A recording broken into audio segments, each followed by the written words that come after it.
And joining us live from Casablanca, Morocco, is Mr. Hafid Boutaleb. He's a geopolitics and international relations analyst at the AOB Group. Mr. Boutaleb, thank you very much for your time and welcome to the broadcast. Do you foresee Thank you for the invitation. Do you foresee a war between Iran and the United States? Very quickly. Well, so far it seems that it might happen, not a war. A war intends ground intervention. I'm quite sure Americans will not go for ground intervention. However, supplying weapons to the opposition, targeting the Revolution Guard barracks and headquarters, weakening all the defense system of Iran that has already been dramatically weakened since 2025. This might be reasonable targets for Americans in the region. And this massive armada that has been carried in the Arab-Persian Sea or Arab-Persian Gulf is a normal reaction after the threats formulated from Tehran. And this is a totally normal reaction on behalf of America, of the United States.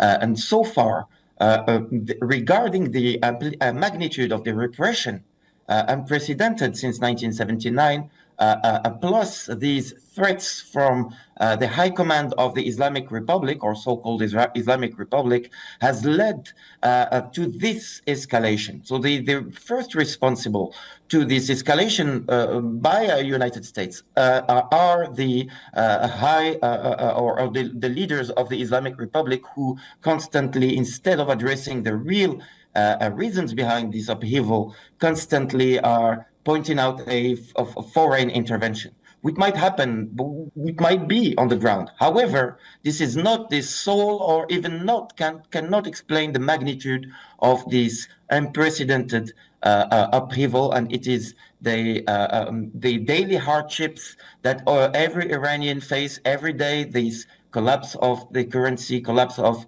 standards of living in Iran, despite being an oil exporting country, that explain this social, then becoming political unrest. Mr. Boutaleb, let me ask you this. Iran continues to issue threats to the United States. It has actually threatened President Trump, saying that if you attack us, then that means it's a war. Do you actually think that President Trump will ignore these warnings and strike Iran? Well, I think that President Trump has other channels instead of just those that we see to deal with the high command in Iran, and they might be contacts, of course. But what is sure is that these threats are formulated first and foremost to domestic people, to the people of Iran, demonstrating every day. These threats are intent to make this situation even bigger, give it a more sensational things in order to justify the repression, the domestic repression carried out by the regime. But what is sure is that Donald Trump will act for the interest of the region, for the interest of the United States. There will be some attacks, even if Iran What declares... interest is that, Mr. Boutaleb? What interest is that the United States will be fighting for? I just want to understand that. The interest is not having a regime that is killing dozens of thousands or thousands of people after half century in charge just to sustain itself. And in that, it is a considerable threat to the whole region. The regime is unable to conduct reform. What people demand on the street are basically reforms. Before calling for a regime change in itself, what people demand massively, it's reforms. Today in Iran, the leaders are unable to conduct reforms. And that's why I want to add to you, if I have a couple of minutes, I want to add that these threats are also formulated against the reformist wing within the Iranian regime. There is a reformist wing today that has been marginalized, and most of leaders like Mohammed Khatami or Mir Hussein Mossavi are today under house arrest.